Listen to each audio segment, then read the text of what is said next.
intellectual exchange. We encourage listeners to think critically, challenge their perspectives, and explore different viewpoints on various subjects by fostering a respectful and inclusive environment. The afternoon conversation on Love FM 105.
Relating to sweat equity, we had a time to talk about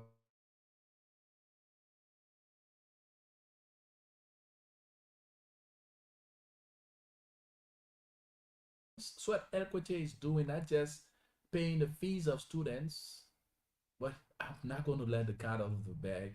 He's here. He's going to do more of the talking.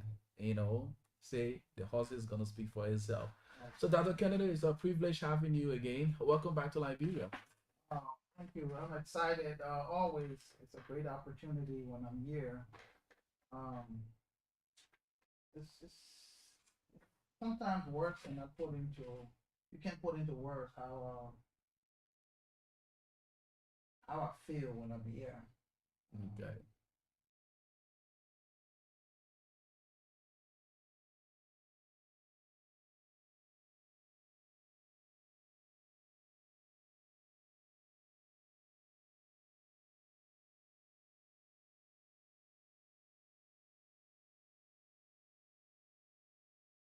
And Mm-hmm. we are blessed to have the rain. So regardless of the rain and everything else that's going on, it's always a beautiful pleasure and opportunity to be here. I'm excited, but thanks to you for always making a spot on the show to bring us in to help further our message, our initiative, and our efforts. Yeah.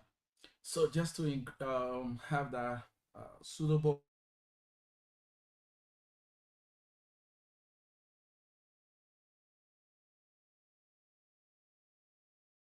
stuff, the folks was they were very happy to receive you that evening, and I was like, wow, the life you live speaks for you. It took them time. It took them all the cool living the busy schedule to honor and receive somebody who's impacting the lives of the younger people, the generation to come. Because now education is one of the paramount thing. Without education, come on, some of us won't be here doing what we find ourselves doing, but education pays, and somebody forgetting about all that, he has his own personal things that he needs to cater to, but he said, look, come on, the little God blessing me with, I need to stretch forth my hands to somebody that needs help. So I'm going to chip it into two, cater to my family, and also cater to those who are in need. And this is what he normally found himself doing. And I must say this for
activated.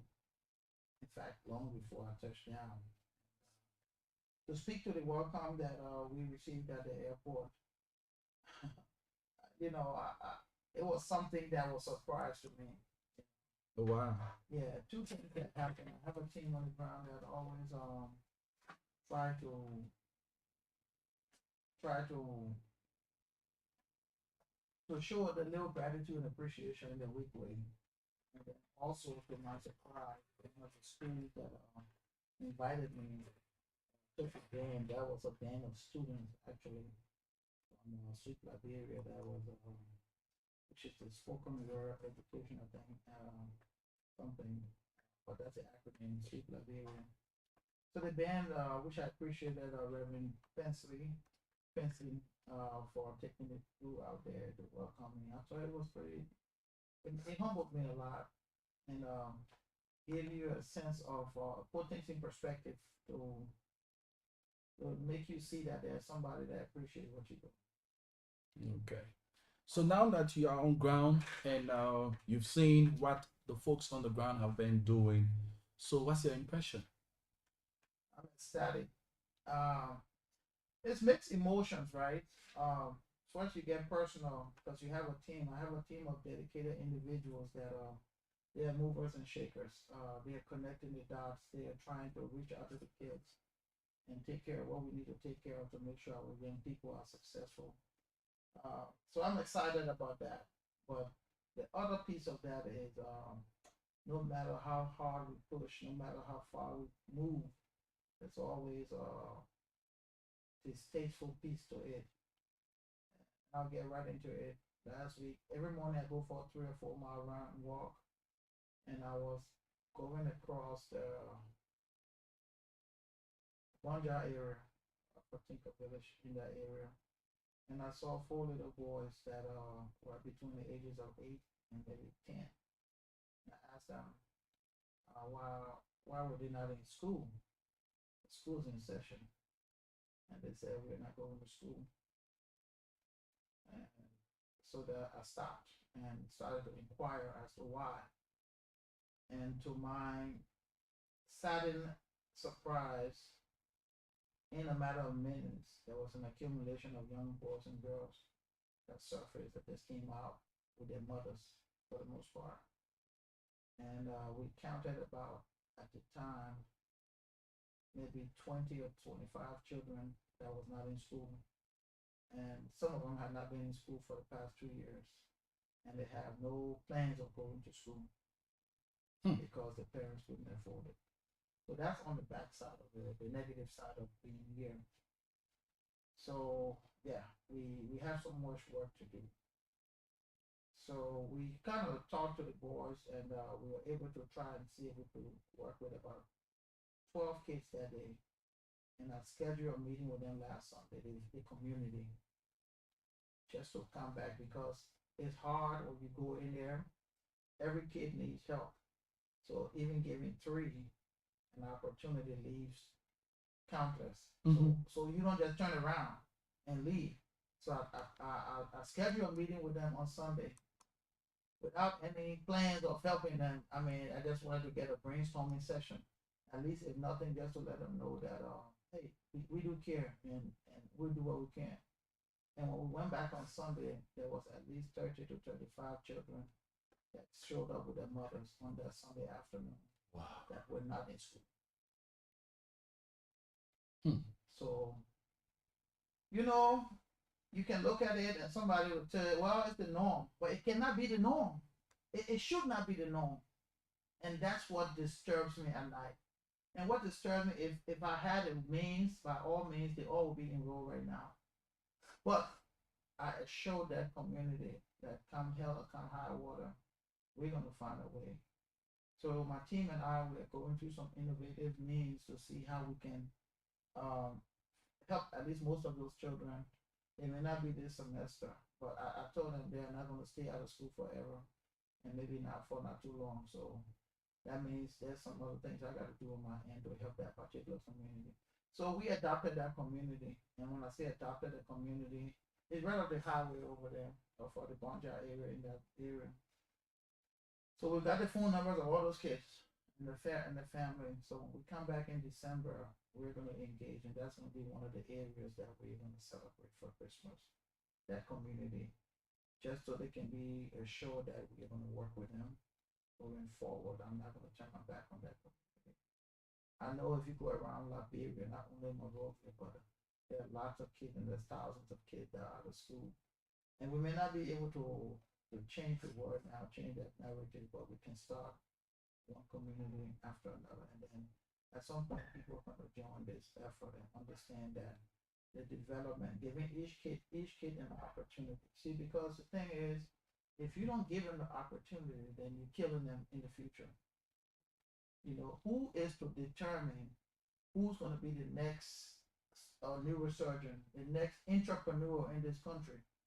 But at least we have to give them a chance. You know, I mean, give them a chance, and then what happens happens. It's like going to a dance, and the individuals with tickets get in the door, and because you are in the door, you can pick and choose where you want to sit, who you want to dance with. But the individuals outside, they don't have those options. And my plight here is to give these kids an option. And we're gonna keep going after it. We're gonna keep going after it. So yeah, that was part of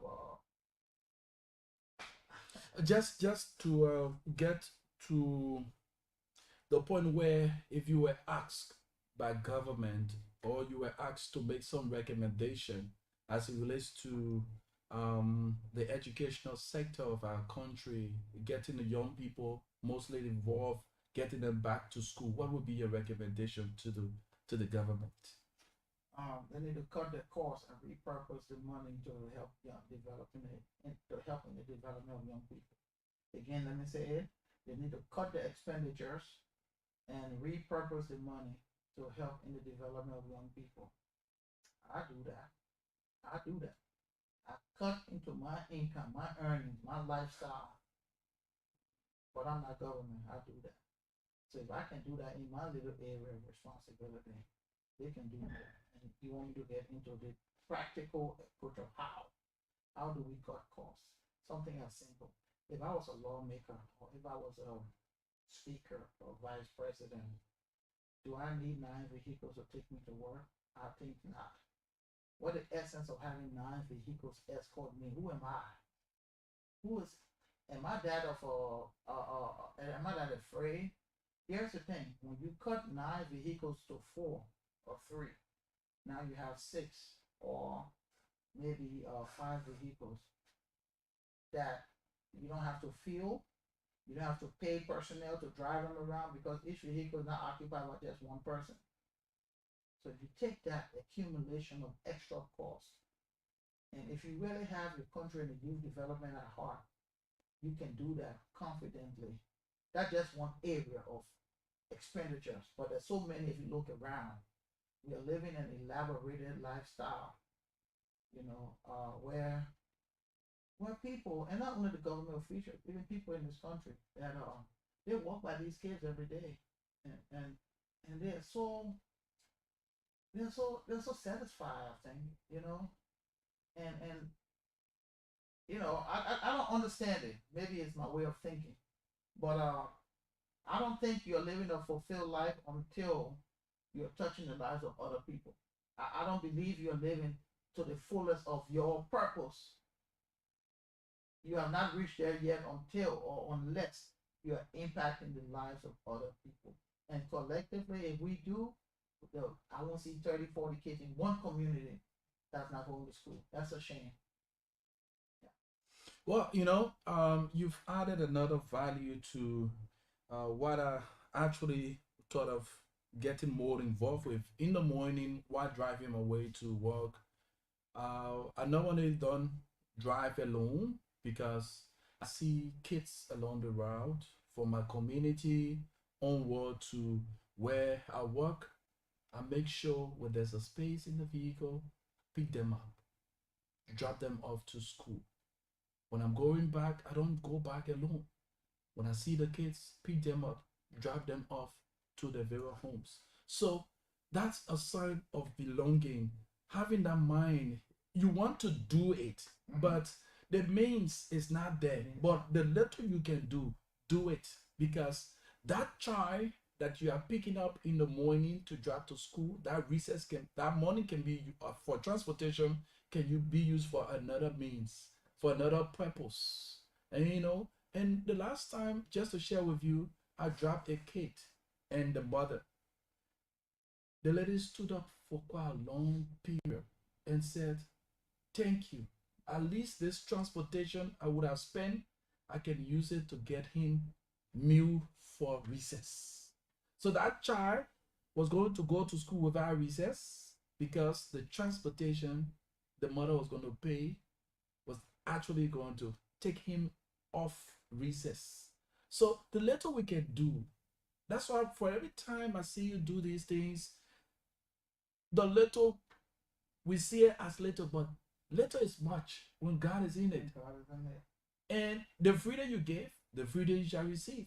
We have lots of people around here. You talk about the wasteful spending. Their generators even making more, they have budgets that the generator covers even than the human being. Yeah. But we have in our communities, we say we are rich people. We have in our communities kids that are not going to school. Right outside the fences. Right outside their fences. Yeah. And they drive past them every day. You know, it's and thank you for what you're doing. And like you said, sometimes we don't have the means, but we try in our weak way, because that kid that you just picked up gonna remember that.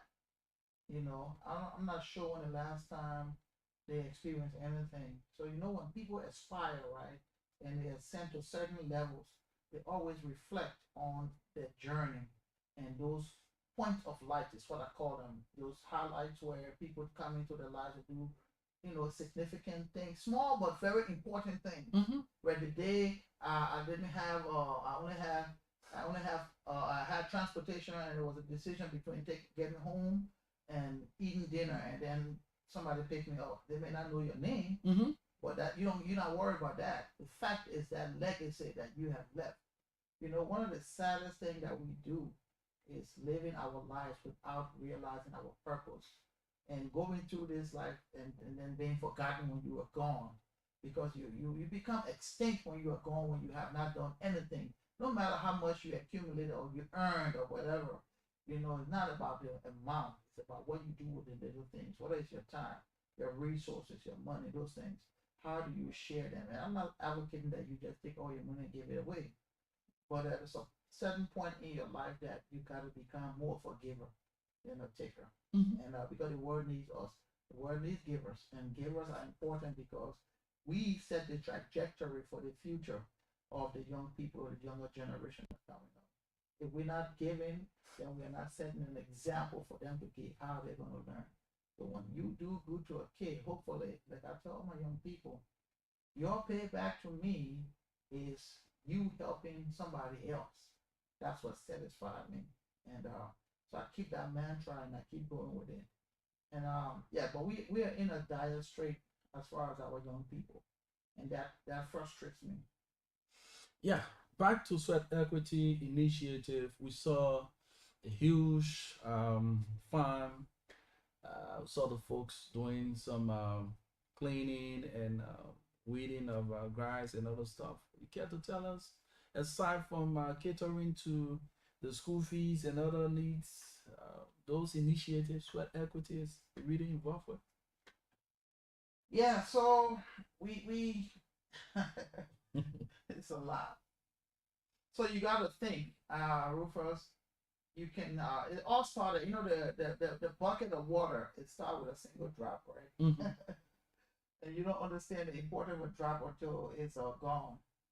But when I started with this whole thing and with the Liberian children, was just having Christmas parties with these children, and it's great because when you do it, you feel that sense of, so many things come to mind, because some kids don't have it, and you give them hope that day. But then the day after, the 26th, or what day after you have the dinner, they're hungry that next morning.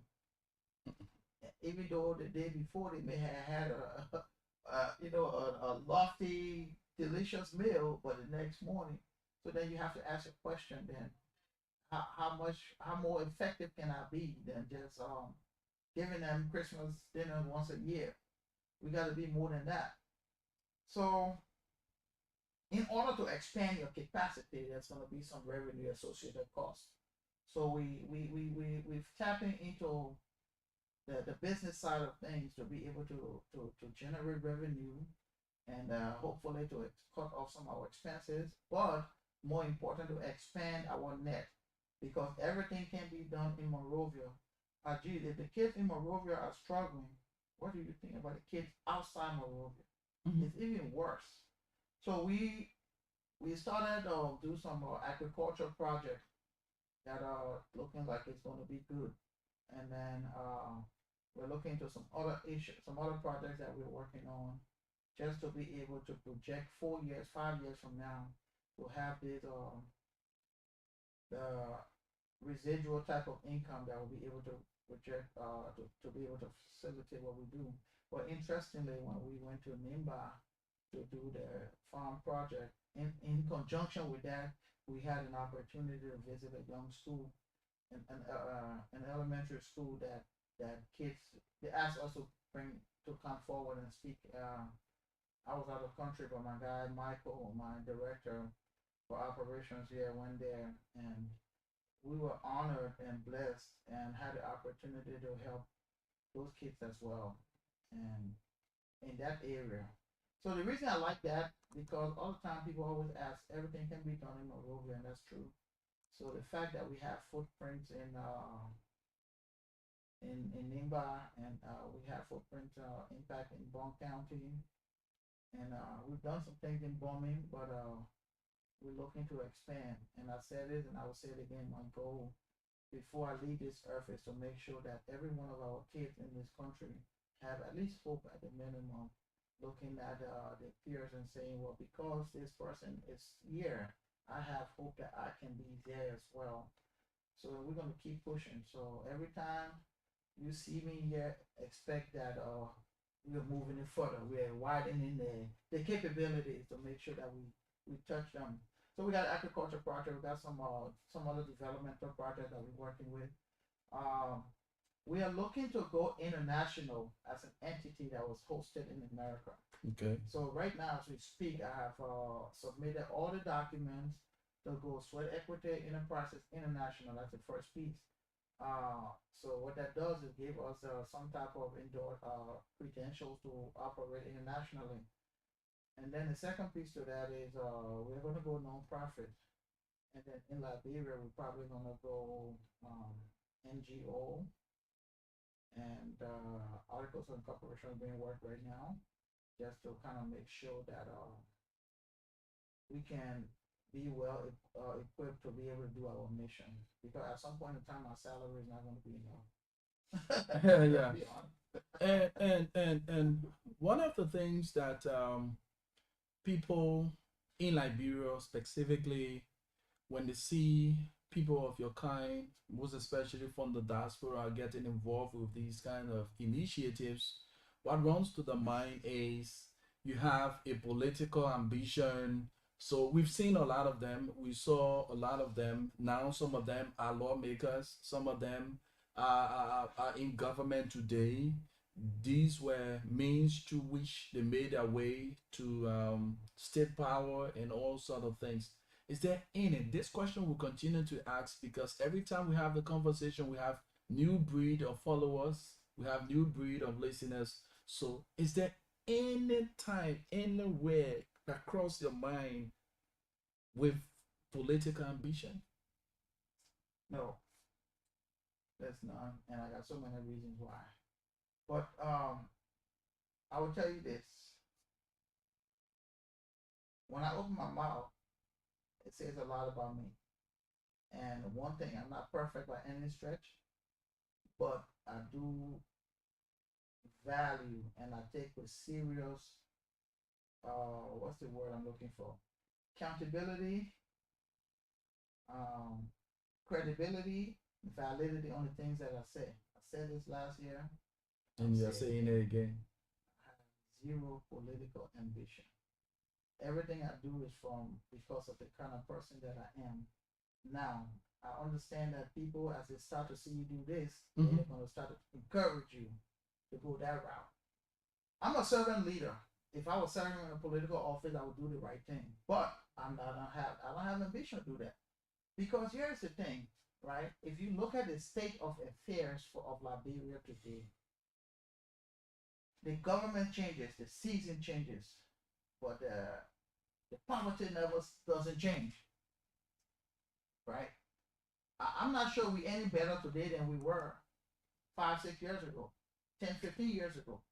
So then you have to start to ask the question, is it an individual as a change agent, or is it a collective group as a change agent, right?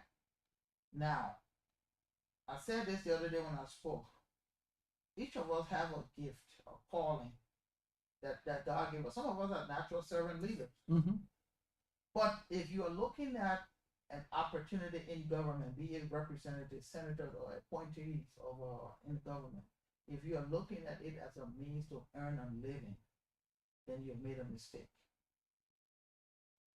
Hmm.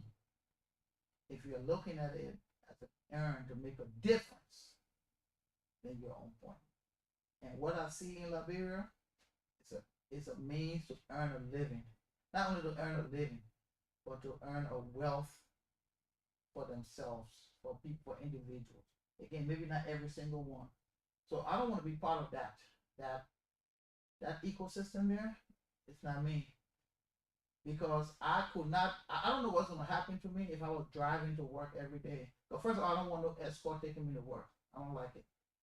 And every day I'm going to stop on the road and give another kid an opportunity. So I don't think I can operate in that capacity serving. That's another reason why I don't want to. I don't have no political ambition. I have a good job, a very good job. I work for the United States Air Force. I get paid well, but I have an obligation to make a difference in the lives of the people in the country that I was born in, because there's a need. There is a need. When you walk outside, there's a need. You take a kid every day to or from school and drop them off because there is a need. Where I live, there's not that need of, we don't need that there because the kids are all in school first and then they bus to school or whatever. But there's a need. So because I'm so focused in this stuff, I don't have time for politics or to be affiliated with that. So that's it. But yeah, my intention is not going to change. And because if it changes, then guys like you start to look at me funny. Oh, we knew him. We knew it was not real. And I don't want that narrative. My guy that I work with on my team, some of them have ambition. And I told them, it better not be for you to earn a living. It better be for you to make a difference. If you want to make a difference, by all means go for it. But if it's just because you want to earn a living, then you're going to end up in that same system. And that's what we're dealing with today. Is your organization open to receiving assistance to increase the number of assistance you give to younger people in terms of education? Yes, we are. And that's one of the reasons why I'm going to go nonprofit, and then also register as a NGO with articles of incorporation. Because one thing with me, I'm very careful. That was not my intent in the beginning. But as you start to give your heart to the kids come in more, and then they just gravitate towards you. So there's no way that I can make the difference that I want to make off of the income that I make. There's no way. So I have to do things legitimately. Maybe we go a nonprofit, United States, and then we can compete for funding just like every other nonprofit organization, and sell our mission and our vision and our intent and what it is that we're doing, what have we done, and then lobby for funding for the right reason with full transparency in the process to whoever donates or whoever grants or whatever, and then deliver to what it is. What are some of the things that we're looking for? We're looking to get a facility of our own here where we can drive the narrative the way we want it. We can bring kids into the facility. We can do learning courses. We can bring parents in. You know, like I saw a lady Again, no offense, but she had a baby, she had a toddler, she was pregnant, and she needed help for the kid. So I asked her jokingly, "Are you pregnant again? You know, these three not even going to school, you know." So maybe we need to educate them as well to whatever it is that we can do to kind of put some type of control mechanism against, because it seems like we're heading into disaster, and we're heading fast. So we don't put some blocks, some roadblocks or something to slow it down, we're gonna get worse. And I'm talking about disaster in the form of the ill advised, the ill on numbers of under the illiteracy. Let me just get to illiteracy. You look at the numbers. The last time I checked, it was 48% to 52%. All right, 48% were literate, and 40 to 52% were illiterate.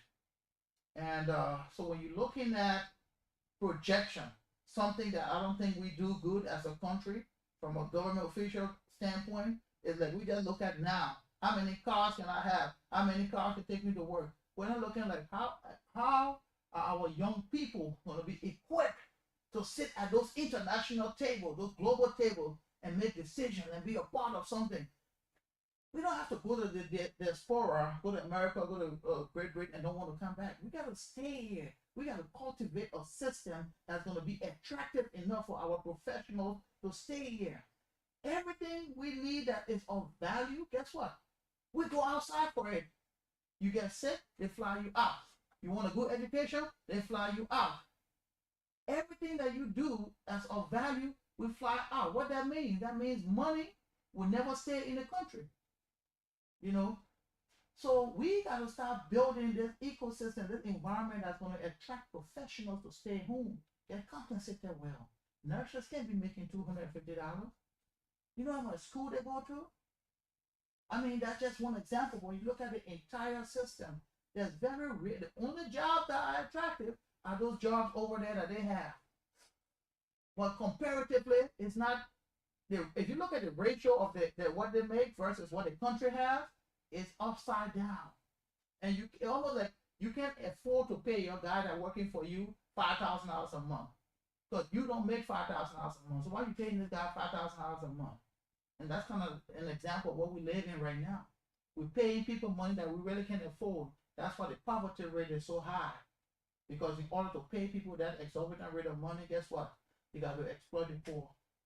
Because you're taking it away from services that should be educating the children, should be building the healthcare industry, should be building the developmental infrastructure. Every road off the Boulevard Highway is a rocky, patchy road. Come on, man. We in 2024. Well, he's Dr. Pittman Kennedy, the CEO of Sweat Equity. He's here visiting Liberia from the USA, talking about Sweat Equity Initiative in the line of education. And there are a lot more Sweat Equity is doing down here through his own initiative, single handedly. One man sending several kids to school, making sure that these children future are bright, because when they obtain the level of education, they look in a positive direction. When the minds, like I always say, when the minds are developed, the eyes will appreciate the works of the hands.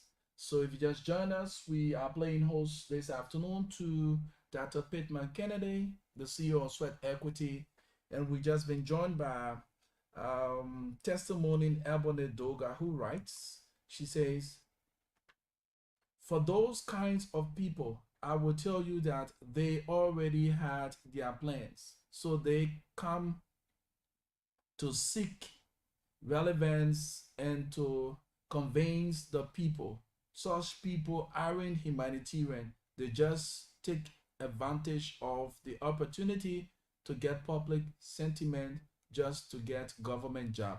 She's referring to those people who we were talking about initially. Thank you so much, Ebony. Thanks so much for your following.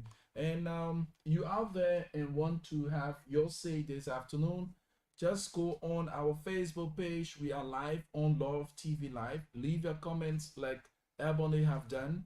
We'll read it out for you, and subsequently we will open the telephone line so that you can call in and ask those questions And if there's any word of commendation for Dr. Pittman Kennedy, a word of encouragement, encouraging him to do more, well, we will appreciate that.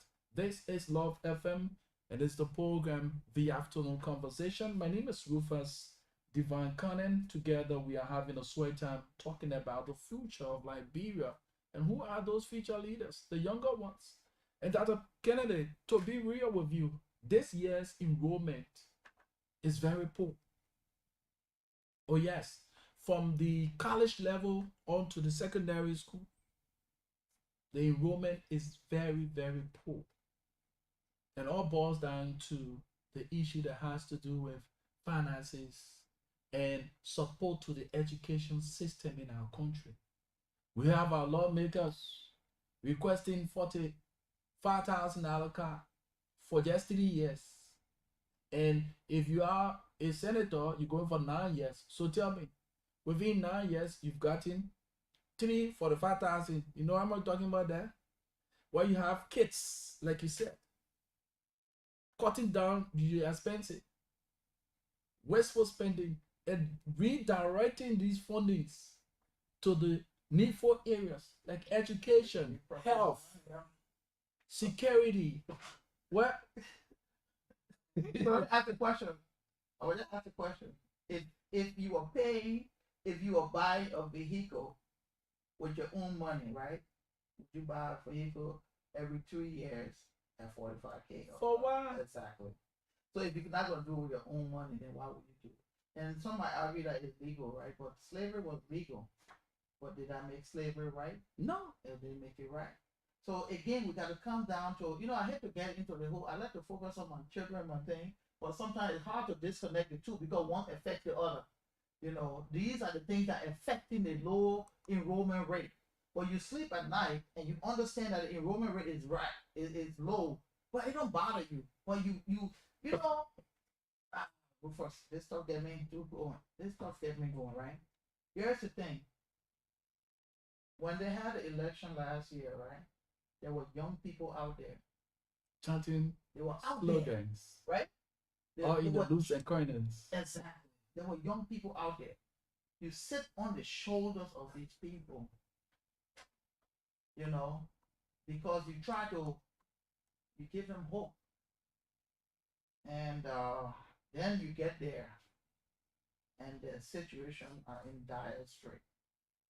And it's I don't want to point at one particular government, but we've seen this through the decades. We've seen this through the decades of how our young people, you take a young man that's so, all our young people are brilliant beyond imagination. You will not know, but you don't have the resources to test the ability and extract for them that excellence, that talent that they have. So guess what? The talent either go untapped, right, or they go for very low auctionable rate. You got a young guy come out of the University of Liberia, probably smart, engineer. You have employment opportunity. So he end up working for a Lebanese guy for $200 a month. Get his lady pregnant. He has a baby, so now he has a need. So he can't really advance himself any further because there's a need. So he stays there for 10 years of his life. Now he's 32 years old. What do? He continues. After 15 years, he probably got a $25 raise. He'd be lucky if he gets to $300 a month by the end of his working years. This is what the norm is. If you look across the spectrum, the ones that make it out, they're a very small percentage of them. If you think you go around and look, because I pay attention to everything. I'm a military man. I pay attention to everything. And I see our young men and young women, talent are being sold for little or nothing. Little or nothing. And these people are making $125 an entire month, working 6 days a week, sometimes 10 hours a day. If you break it down, less than an hour, maybe 30, 45 cents a day. Young people, potential should be development themselves. We don't have the capacity because people are focused about themselves. I cannot live and have 11 cars take me to work and my country is in poverty. Repurpose the money. You don't need a new car every 3 years, because if you were working with your own personal money, you would do that. So don't do it. Take the money and repurpose it. Look, we don't need to be getting grant from outside, money from outside. We have the money right here. Just take it and repurpose the money. JFK Hospital, very dilapidated. Used to be a anchor hospital, regional. People came here. People flocked there. When I was a little boy, people came to Liberia because they thought it was the way of the West, pathway to the West. We can fix it. We just gotta change the way we think. Take the personal self out. Quit trying to build yourself and all these things, man. Like, humble yourself. If you love this country, you love those young people, you're gonna give to them what it is that they deserve. We in a sad state. Yeah, just to add on to what you just spoke of, redemption is one of our government hospital. It's in the Nukutown area. Over the years, redemption have been seen as one of the areas of death trap. Just in recent time, there was an appointment made by the government, and the medical officer who have been assigned, I just missed out on her name, have transformed the place within a twinkling of an eye. When you see Dr. Pittman, after here, I will show you some of the photos. When you see the Redemption Hospital, most especially the maternity center, the maternity side, it is comparable to some Western hospitals. Yeah. It took an individual creativity and resources that are available within her reach to transform that place. I mean, the maternity center right now, as I speak, is equipped with air condition. The place you can, before when you go there, your food drive says you won't take it. That's how massive the Redemption Hospital was. But as I speak to you, you can go to Redemption now and feel that you are in a health center. Wow.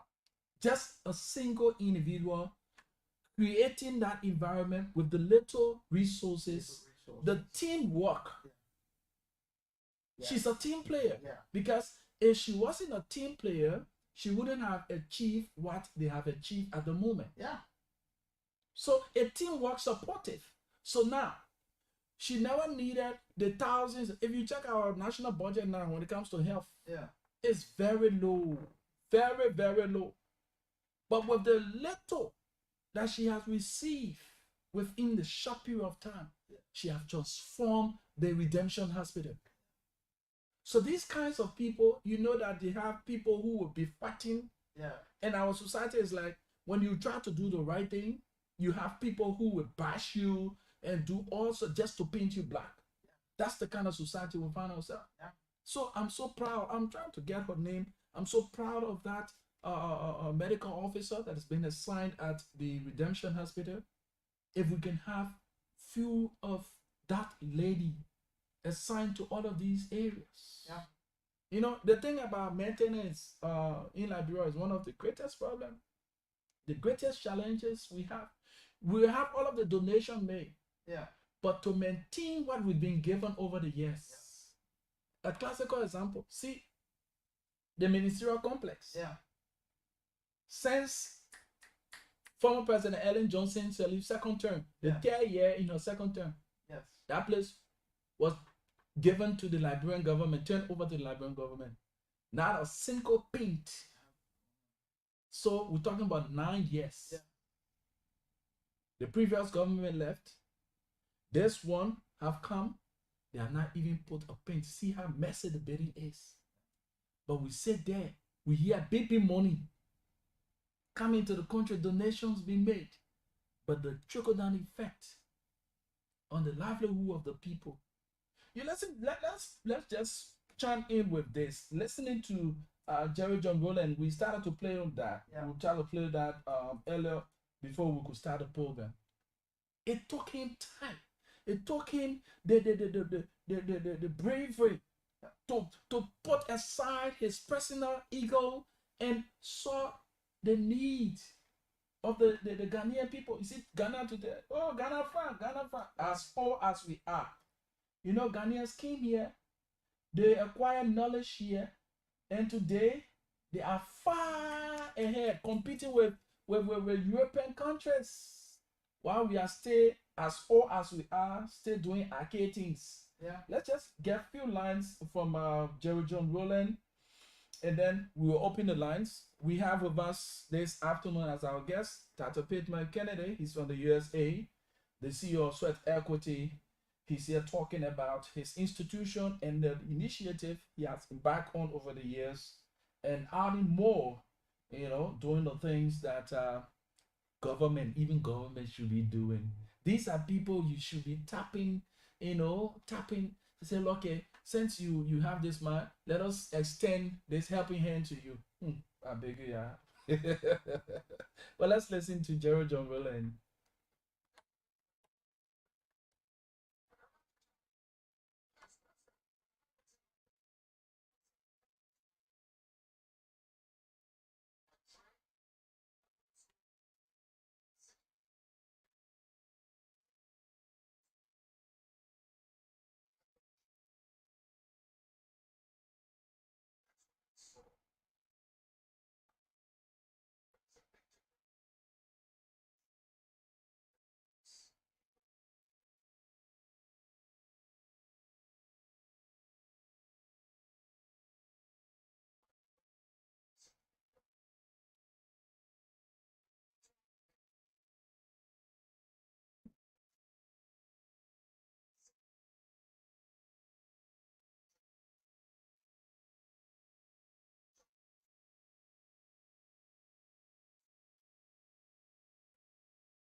Wow.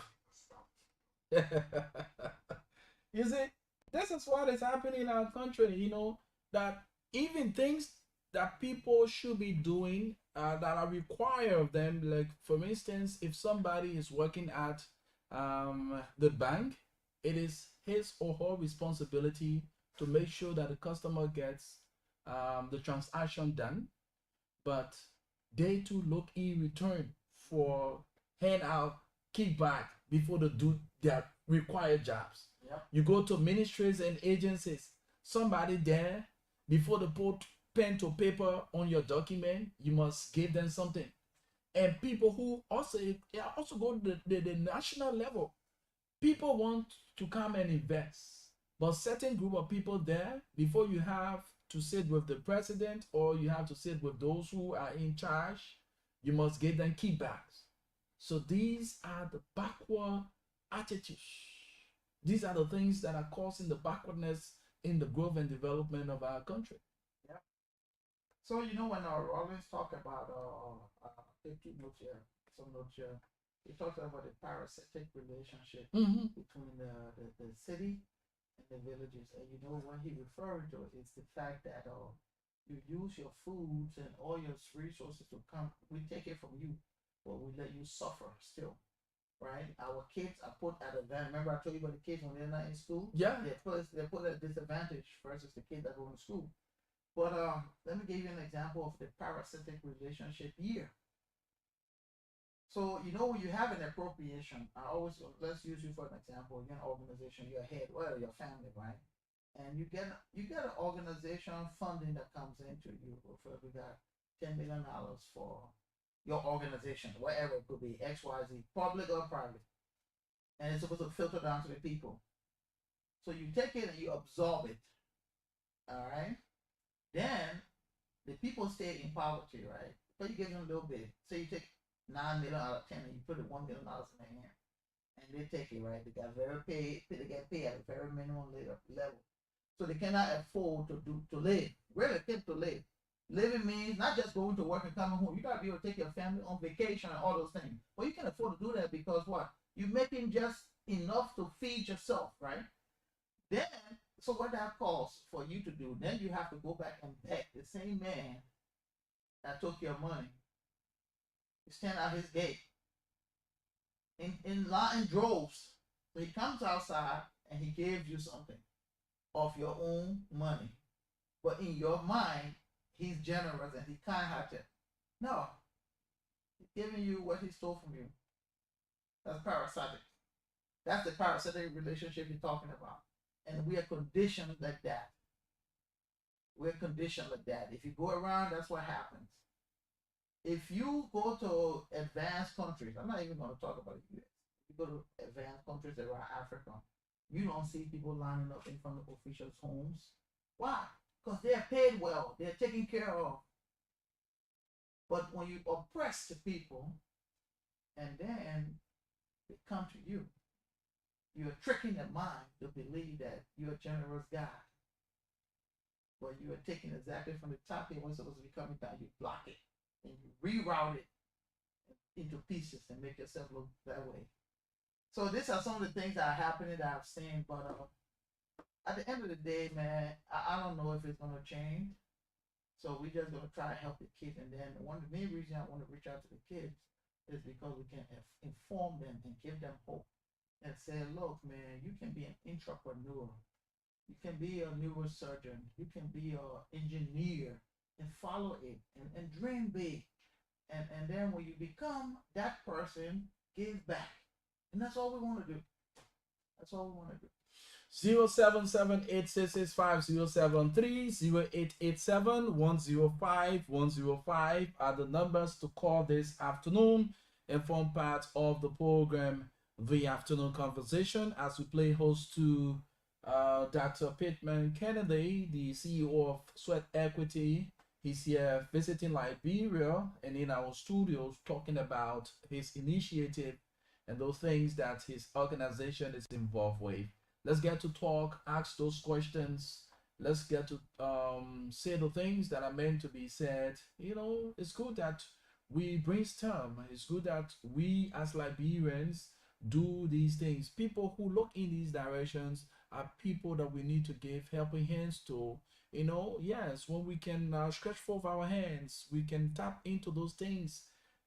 The world, our country will be a better place. Let's go to the live feed while we await the calls on 0887 105 0778 665 073. Let's go to the live feed and read some of the comments coming in. Rep Pachi Panel says, my special thanks and appreciation goes to your studio guests for always reaching out to the less fortunate. May our good God continuously bless him. Thank you so much. We appreciate you. And Testimony Doga also writes, exactly, she says, exactly, Rufus. That's one of our main problems in Liberia when we talk about the issue that has to do with maintenance. Let's go to the line and hear from this person. Good afternoon. Yes, sir. Your name and the journal somewhere? Emmanuel, let's hear you.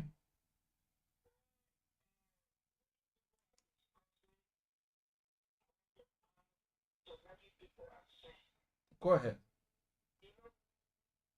Oh, Emmanuel, we lost it. Let's see if we can get this adjustment made quickly for the telephone line.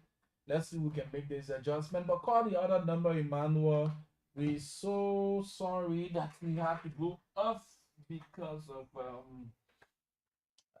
the phone. But Emmanuel, you can call the other number. The numbers are on. You can call 0778 665 073, or better still 0887 105 105 0778 665 073, 0887 105 105. These are the numbers you can call. Emmanuel, hope you call back. We apologize that you went off the line due to the phone. Well, let's get to hear from you folks. Hello? Yes, your name and the journal somewhere. Okay, Manuel, go ahead.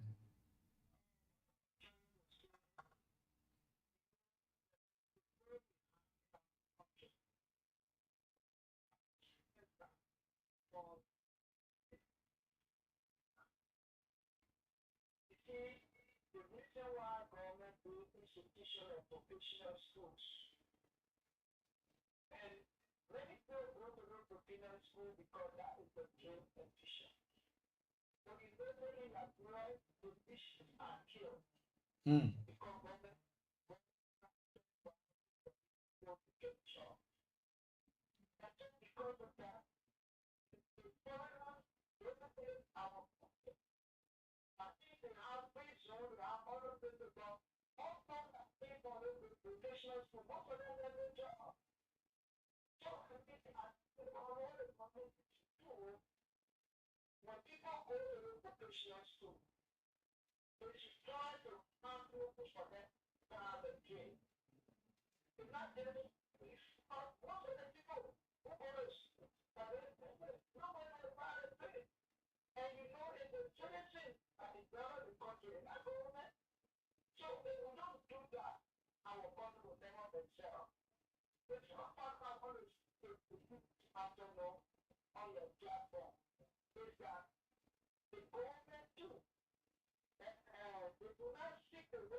Thank you so well. Let's get to the next line, 0778 665 073 0887 105 105 are the numbers to call. Good afternoon. Hey, man Pekin, how you doing?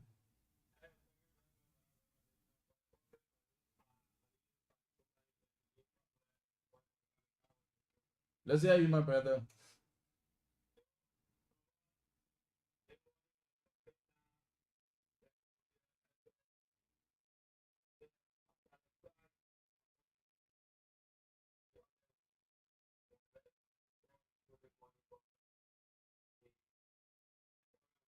Yeah, yeah.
Thank you so much, man, Vicky. 0887-105-105-0778-665-073 are the numbers to call this afternoon. and form part of the afternoon conversation as we play host to Dr. Pittman Kennedy. He's right here. He's the CEO of Sweat Equity. Let's get to this caller. Good afternoon. Yes, sir. Your name and you join us somewhere.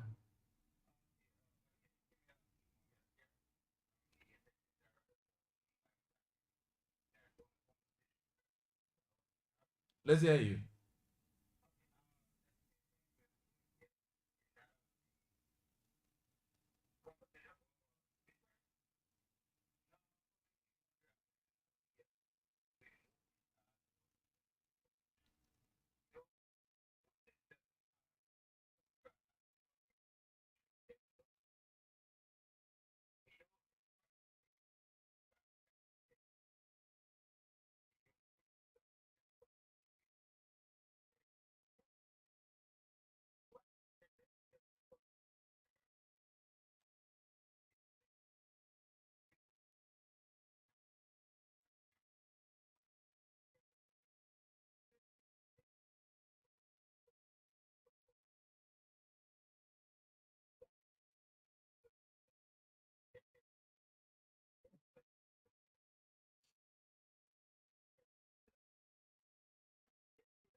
Yeah, we can find time and do it. All right. Thank you so much for your participation.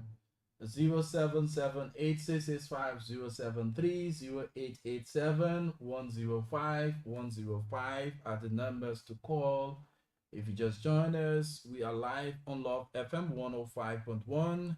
For those of you following us via the internet, we are live on our online radio, loveradioonline.com. We also live on our Facebook page, Love TV Live. So if you join us, leave your comments. We're going to read it out for you. If you want to participate, you can call these numbers 0778 0887 105 105 are the numbers to call. Tata Pittman, you listen to the callers. Let's chip in with this person. Hello? Yes, sir. Wonderful. What's your name and you join us from where?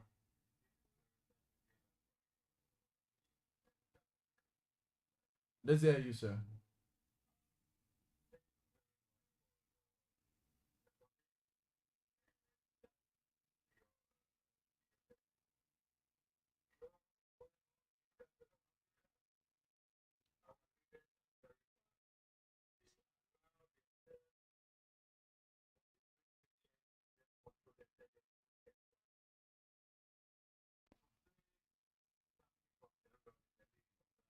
Yeah.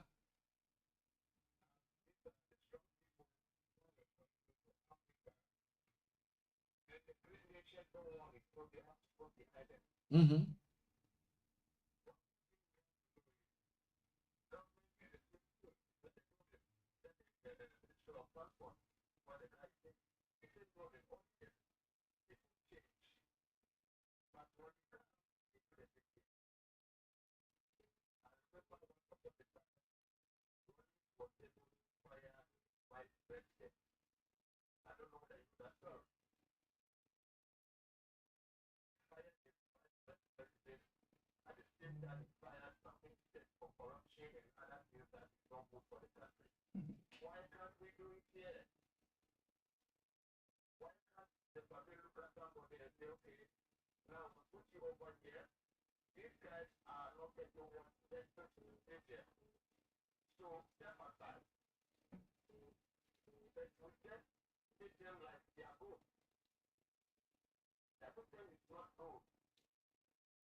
Thank you so well. Thank you so well. Good afternoon. Your name and you join us from where?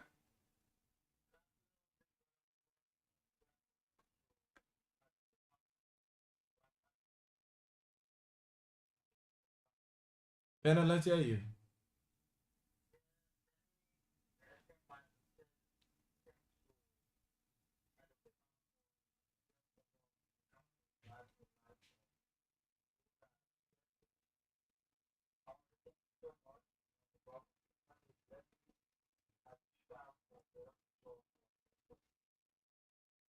Thank you so much.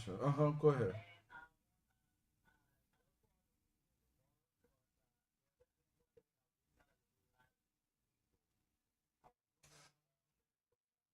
Who?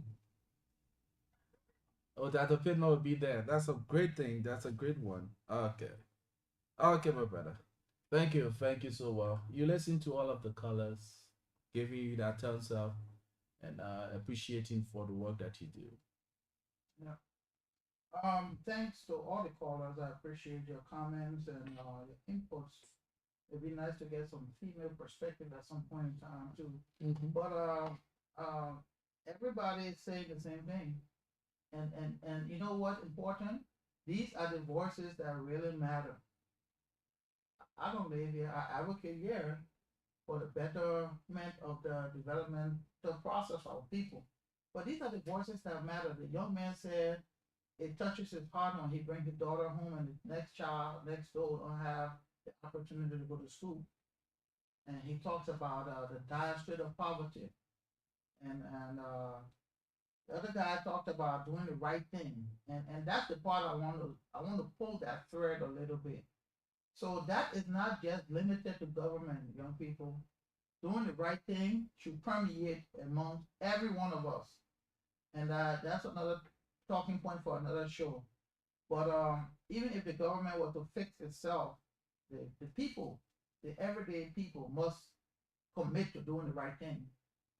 I tell the story about a young lady that was on a bike and she dropped $10. The guy was driving a bus full of people. He stopped his bus, got out, and took the lady money.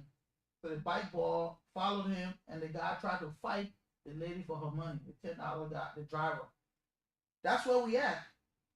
That's where we at. That has nothing to do with government. So for us to develop as a country, you know, change itself starts from within you. Mm-hmm. So it may not be popular, but let's start to do the right thing. And the last gentleman that talked about yeah, I'll be over there tomorrow to meet with the folks in Kessler Boulevard.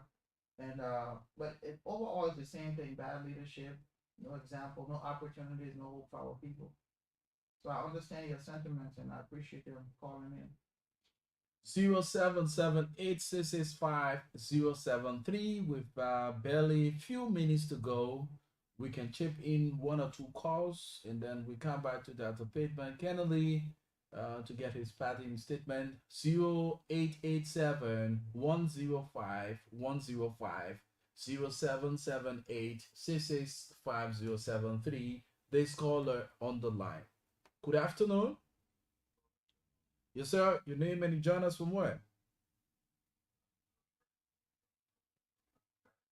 Mr. Smith, let's hear you.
Thank you.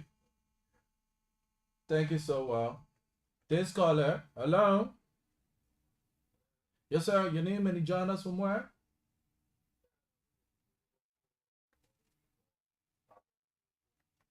Mr. Cohen, let's hear you.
Oh, he's off the line.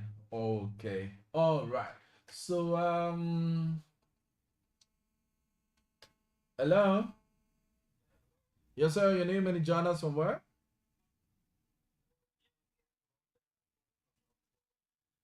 Is a Solante? Let's hear you.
No, no, don't do it. Don't do it. It's not healthy.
Thank you. You can feel the, yes. Oh man, this country of ours. You know, someone told me this is not just the physical, it has some spiritual implication. And more to that, there's this form of, I don't know how that at a high level of brotherhood and stuff. These are things that are holding back because you are my brother. We are from the same order. I cannot penalize you. There is a strict rule that we cannot do this thing. We cannot do against our brother. So at the end of the day, people just do things and they go scot free and they go with impunity. But this, we will continue to pray. Let us continue to pray, and God, in His merciful grace, will see us through. Dr. Kennedy, time is fast spent. What's your word to the folks? So, man, you know, these are sad moments, you know, and for me, I would not advocate any means of violence or anything that's going to be unjust.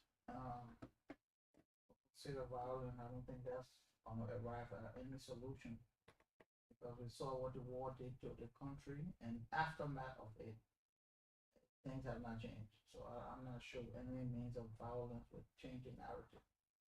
I believe that we have the power within ourselves uh, to start to formulate change. You know, I will tell you a story quickly. Last December, I had a Christmas event for some children at the church. And one of your lawmakers lived right in close proximity. That was his church as well. So during the event, we had about 200, 300 children there for the Christmas party. He came up to the podium in the church and he said, "Oh, I wanted to have a Christmas party, but somebody had a vision. They said somebody's child got missing. So that's why I didn't do it." This is a true story. I'm not going to call the guy name. But this is the kind of mockery that we make of our people. Like, in other words, you were embarrassed that somebody had to come for. This is what I should be doing for my people. Somebody people, where what they're doing for my children.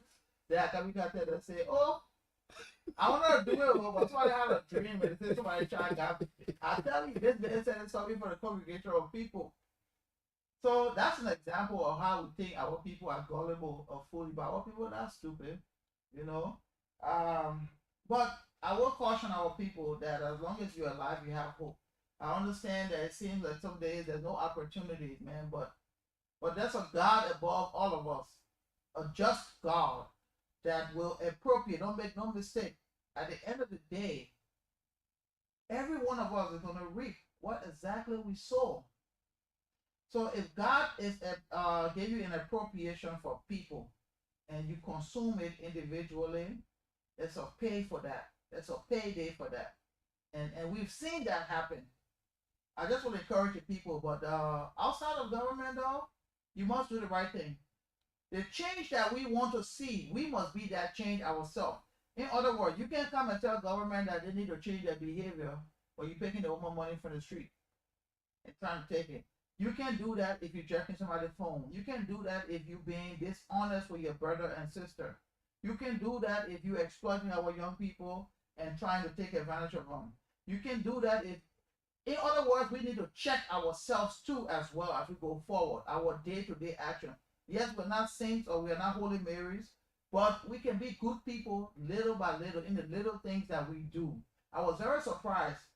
A young lady went to school last year and left her charger in the classroom, and a week later went back to class and somebody turned it into her. And I felt that was very pleasing to me. So my charge to our people is, yes, we are experiencing trying times right now. Everything is hard. The country is dry. The enrollment is low. It's low. The scarcity of basic necessities, they're not there. But all I can tell you is let's try and keep hopeful. Our focus is trying to get our young people better for the future. We were gonna do that. I'm going to exhaust myself in trying to help Liberia's children, come hell, come high water. Every night when I go to sleep, Liberian children on my mind. When I wake up in the morning, our children are on our mind. Because if we don't fix our children and direct their future, 30 years from now, this conversation will be taking place about how poor we are. So the only way we can change it outside of government is through education, awareness, and enhancing the minds of our youth now. That is a critical, essential now. If we can do that, maybe we don't save today. Maybe we don't save next year, but we save 20 years from now. And once that ball starts rolling, it's never going to go back to a stop, because what? A mind expanded beyond its original capacity would never return to its original dimension. Thank you. He's Dr. PITMAN Kennedy, the CEO of Sweat Equity Liberia. He been here talking more about the initiative of his organization and those personal things that he is doing to see that the young people get developed. Like we always say, when the minds are developed, the eyes will appreciate the works of the hands. I'm going to leave you with few lines from the foreign leader of Ghana, the late Jerry John Rowland, who opened our eyes to a lot of things. Through his statement, I've come to realize that our leaders need to step up the game. The friendship that the Bible would say, the Bible rightly say, we should have friends. The Bible says we should love our neighbors as ourselves. But the Bible did not instruct you to have this kind of friend. It is you who going to make the decision. It said, love your neighbors as thyself. If you know that friendship that you have developed is not helping you, distance yourself. That's why I always say to people, if you are in my cycle and I know very well what I find myself doing is not right, but you are hyping me, you're giving me all of the encouragement, I know that you are taking me to another dimension that is not meant for my destiny. I disconnect myself from you. Yeah, disconnect myself, because people who are in your interests, when you go wrong, they look you in the face and tell you are wrong. And our dispensation is where now, when people tell you the truth, you distance yourself from them. But the people who will give you all of the fake accolade, give you all of the fake smile, and so yeah, you're doing well, these are the people who draw closer to us. I love my critics because they keep me doing the right thing. They keep me checkmated. They put me on the path that I should be on, because in their criticism, there are facts. Regardless of what we find around us in this country, where hate, jealousy, envy, and all those things are on the increase. But there are things that your critics will say that has some facts. Go back to your drawing board and analyze the criticism and work on those things that are meant to be worked on. Like I would say, in union, strong success is sure. We've gone above our rights to prove we over or prevail. With hearts and hands, our country cause defending. We meet the foe with valor unpretending. Two things in this life you always be remembered for: the problems you create and the problems you solve. And you must take responsibility of two things in your life: your fortune and that of your misfortune. Because Mahatma Gandhi said, and I quote, the difference between what we do and what we are capable of doing will suffice to solve most of the world's problems, unquote. And let me lastly leave with you, speaking to the conscience of all of us as media practitioners. We hold the public trust. The contents that we present to the people, they believe in us. Let us change the narrative. If we are sons and daughters who love this country, patriotism, nationalism should be the hallmark, not to take side with the power that be or the political party that is against. We should know that we hold the public trust.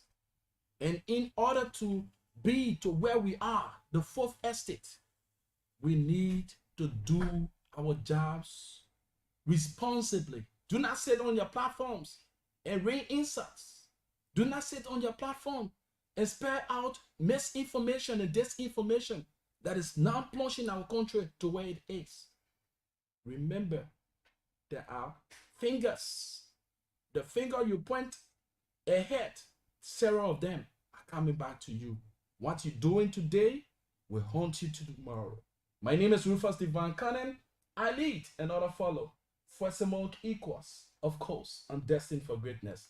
Have yourselves a wonderful and God bless day. Bye bye.